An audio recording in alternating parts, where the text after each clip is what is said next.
순한 이효석. A는 같은 편집실의 젊은 동료였다. 평소의 친절을 두터운 우정의 표현으로만 생각하였던 것이 우정의 한계를 넘어 돌연히 사랑의 고백이 되었을 때 유라는 현혹한 마음을 금할 수 없었다. 지금까지의 그의 친절이 벼랑간 치장된 함정같이 생각되어서 유라는 황급히 신변을 경계하기 시작하였다. 그의 태도와 눈치가 지나면 지날수록 쌀쌀하게 몸을 지녔다. 이것이 도리어 그의 부당한 반감을 사게 되어 마침내 절교에까지 이르렀다. A는 얼마 안 되어 살을 물러가게 되었으나 그 후 유라는 일신에 관한 대중없는 중상과 소문을 자주 들을 때마다 그것이 A의 유언의 소치가 아닌가 하고 우울한 날이 많았다. 일면 팔침을 맞았을 때의 남자의 계엄과 천려를 슬퍼하고 민망히도 여겼다. 그러나 일단 같은 지붕 및 편집실을 나가버린 사람이니 차차 교습이 엷어짐을 따라 A와의 사이는 완전히 청산되어 버렸으나 그보다 더 추근추근하고 귀찮은 것이 B였다. B는 A가 가버린 후의 편집실의 동료였다. 일단 가정의 풍파를 겪은 중년 신사요, 과거의 빛나던 투사인 그를 유라는 선배로 섬기는 마음으로 일상 경배하였다. 유라는 경배하던 그 선배를 경원하지 않으면 안 되게 되었다. 그 동기는 물론 그 선배가 가져온 것이다. 선배는 사상적 지도를 청탁하고 마침내 유라의 마음의 문까지 열려고 하였다. 그러나 그가 가진 열쇠는 유라에게는 맞지 않았다. 감정의 문은 사상만으로 열 수 없는 것이다. 사랑의 감정은 눈으로부터 뜨는 것이니 유라의 눈을 정복하기 전에는 구슬보다 더 아름다운 지혜를 가지고 와도 할 일 없는 것이다. 지도의 호의를 유라는 도리어 귀찮게 여기게 되었다. 달마다의 잡지에 B가 수필을 이름 삼아 가지가지의 암시와 비유를 들어 구애의 도구를 삼는 것이 유라에게는 말할 수 없이 낯간지러운 것이었다.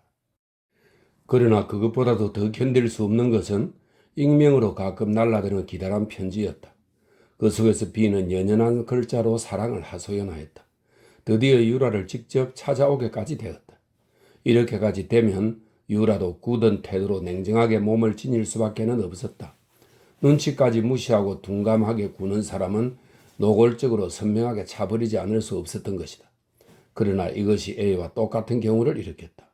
B의 소치인 듯한 가지가지의 중상과 소문이 유라의 신변에 빗발치듯 날았다. 소문 속의 인물의 한 사람인 C, 아내가 고향으로 내려갈 때 정거장 차 속에서 나에게 소개한 유라의 동료였다. 유라와 C와의 교우관계라고도 할 것이 시작된 것은 마침 유라와 B와의 옥신각신이 있은 전후였던 것이다. 사안에 일이 있을 때마다 유라를 항상 막아주고 지켜주는 사람이 C라는 것을 유라는 전에도 누차 나에게 전하여 주었던 듯하다. B와 C는 책상을 나란히 한 같은 방 안의 동료인 거로 B의 셈과 비난이 유라와 C의 관계로 집중되고 과장되었으면 자연의 형세였다. 유라의 이야기는 이 정도의 것이었다. 그러나 나의 귀에도 유라들의 소문은 또 다른 사람의 입을 통하여서도 자꾸 들렸다. 유라는 웬일인지 C와의 소문을 절개하지 않았다. 유라의 약한 성격이 여기에도 드러나 있다고 생각한다. 어차피 소문이란 게 염스럽고 바람결같이 허황한 것임을 모르는 것이 아닐 터이니 사실이 소문 이상이든 이하이든 있는 대로의 것을 긍정하여 마음의 자유대로 말 달리는 것이 더 양심적인 것이 아닌가. 사회는 이해관계가 엷을 때 개인의 연애생활까지 손짓금할 염치는 없는 것이다. 개인의 연애생활을 도마 위에 올려 난도질하여 비판함이 반드시 그 사람의 양심적 생활을 지도하면 안 되는 것이다. 유라는 셈과 억지 많은 세상에 대하여 조금도 그의 사생활을 겸양하고 희생할 필요는 없었다. 하물며 나에게까지 대하여서랴. 유라는 나에게 대하여서도 C와의 관계를 얼버무리고 간간히 희생까지 하였다. 이런 일이 있었다. 어느 날 저녁 닫다가 영화 구경 가기를 청하였을 때 유라는 선뜻 승낙은 하였으나 그 어디인지 걱정의 표정이 보였다. 그러나 물론 약속한 시간이 어김없이 오기는 왔다. 나는 의아하게 생각하면서 같이 상설관까지 갔다. 거기에서 나는 의외에도 혼자 앉아있는 C를 발견하였다. 유라도 C를 도련이 발견한 듯한 표정을 가졌든지 안 가졌든지까지는 살피지 못하였으나 세 사람의 사이는 확실히 한참 동안 어색하였다. 생각한데 나의 청을 들었을 때 유라의 걱정스럽던 표정은 C와의 약속을 생각한 결과인 듯 하였다. 그러나 먼저 C와 약속을 한 것이라면 나의 청을 시원히 차버리면 그만이 아닌가. 나와 어깨를 나란히 하여 거리를 걸어가 약속한 C를 목적지에서 거북스럽게 만나는 것보다는 도리어 나의 약속을 거절하고 시원히 처음부터 C와 같이 가서 몇 시간을 즐기는 것이 정당하지 않은가. 나에게 겸손하여 도리어 생활의 중요한 부분을 말살할 필요가 있었던가. 나는 이러한 경우의 유라의 심정을 이해할 수 없다. 이때뿐이 아니었다. 수시로 거리를 거닐 때나 차점을 찾을 때는 별것으로 하고 무용 발표회를 구경 갔을 때나 작가들의 원고 전람회인지를 보러 갔을 때에도 일껏 같이 가기는 하였으나 유라의 태도에는 서먹서먹하고 거북스러운 것이 있었다. 하루는 밤늦도록 거리를 거닐다가 백화점에 들렀다. 유라의 권고도 있었고 하여 넥타이를 사려는 것이었다. 수요뿐이지 변변한 넥타이는 하나도 가지지 못하였던 것이다.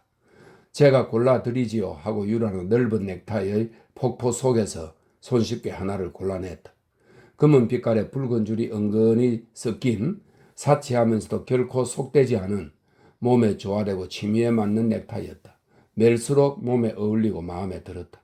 카페에서는 안목 높은 여급이 썩이라는 형용사를 써서 기품 있는 색조를 칭찬하였다.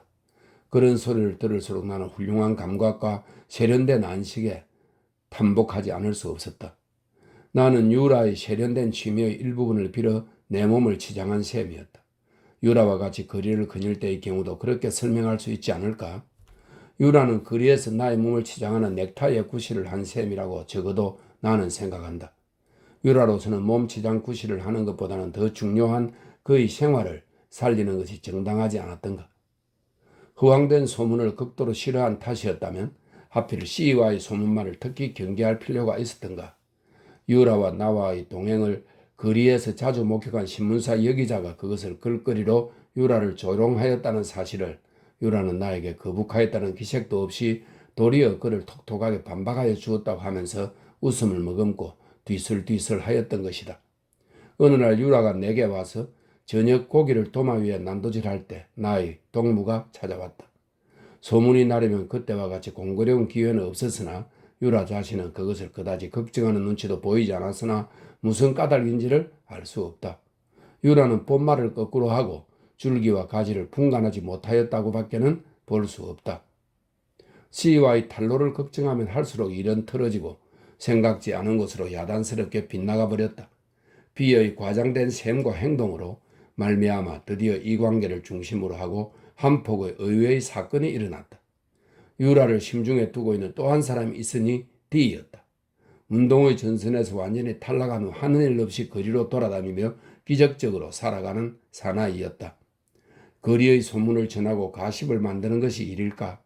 과거의 동무들은 그를 이용하려고 하는 외에는 대개 위험시하고 멀리하였다. 표면으로는 그 역시 지도를 핑계 삼아 유라의 신변을 그림자와 같이 항상 굶실굶실 싸고 들었다. B와도 물론 과거의 동무는 동무였으나 혼자 마음속으로는 유라를 둘러싼 사랑의 적수인 까닭에 유라에게 대한 B의 책동을 은근히 질시하며 그것을 기회로 B를 함정에 빠칠 날을 기다리고 있었다. 때마침 한 사람의 동지가 나타났으니 E였다. 당시 합법운동의 최고 간부의 한 사람인 E를 D는 얼마간 존경한다면 존경하는 터였고 B도 일단 탈락한 몸이라 그에게 대하여 떳떳이 고개를 쳐들지 못하는 형편이었다. E가 도련히 얼기설기 얼크러진 사건의 그물 속으로 불쑥 뛰어 들어오게 된 것은 아직 C의 자태가 표면에 선명히 드러나기 전 B와 유라의 관계만이 뚜렷할 때였다. 잘 지도하면 쓸만하다고 생각한 것이, 즉 다시 말하면 유라를 지도하겠다는 것이 E의 용감한 간섭의 첫째 이유였고, 둘째 목적은 탈락된 B의 행동을 따갑게 책망하여 그의 길을 바로잡자는 것이었다. 유라와 나에게서 B와의 일체 관계를 들은 후 대책을 강구하고 전술을 세우려고 E와 D는 나의 방에서도 자주 만났다. 나는 유라를 막으려는 그들에게 단간의 새빵을 때때로 제공하기를 아낄 필요는 없었다. 어떤 때는 유라까지 합쳐 네 사람이 좁은 방 안에서 만나게 되는 수도 있다. 배짱이 쓰고 기회가 익은 하루아침 D는 드디어 잡지사로 달려가 과거의 교우관계와 모든 의리 전체를 신짝같이 집어 던지고 한 사람의 벌거벗은 영웅으로서 B 앞에 늠름히 나타났다. B의 허물을 꼬집어내고 행동을 탄로하여 대경실sek한 B를 사정없이 우겨댔다. 세밀히 조사된 재료의 무기로 빈틈없이 난도질한 것이다. 옆에는 유라도 있었을 터. 편집실이라는 벼랑간의 폭풍 위에 발끈 뒤집혔다. B와 D는 마침내 폭력을 가지고 서로 어울려 의자가 날고 주먹이 부딪혀 편집실은 일장의 수라장이 되었다. 때를 살펴 E가 뛰어갔다. B는 의외의 곳에서 뛰어드는 불의의 공격에 허전허전 힘을 잃고 완전히 넘어진 셈이었다.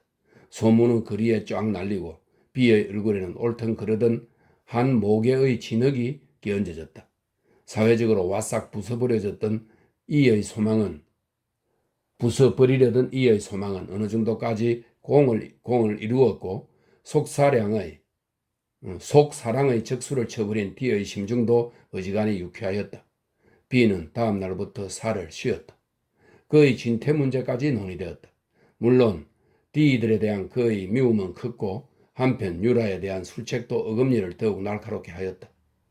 유라도 사건의 중심 인물인 만큼 그 스스로 출근을 부끄러워하여 겸양하는 날이 많았으나 주간의 두터운 호의로 하여 그의 퇴사는 극력 만류를 당하였다. 이러한 사건이 있은 후 유라와 이들의 사이는 확실히 더 가까워는 갔다. 그것이 애초부터의 이의 소망이었으나 단독으로 혹은 같이 만나는 날이 많았다.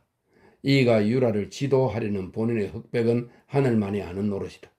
한편 유라에게 대한 이의 B의 공격은 더 한층 날카로워지고 적극적이었다. 그의 전면 공격은 유라의 C와의 관계의 탄로로 집중되었다. 이것이 유라의 아픈 곳이었다.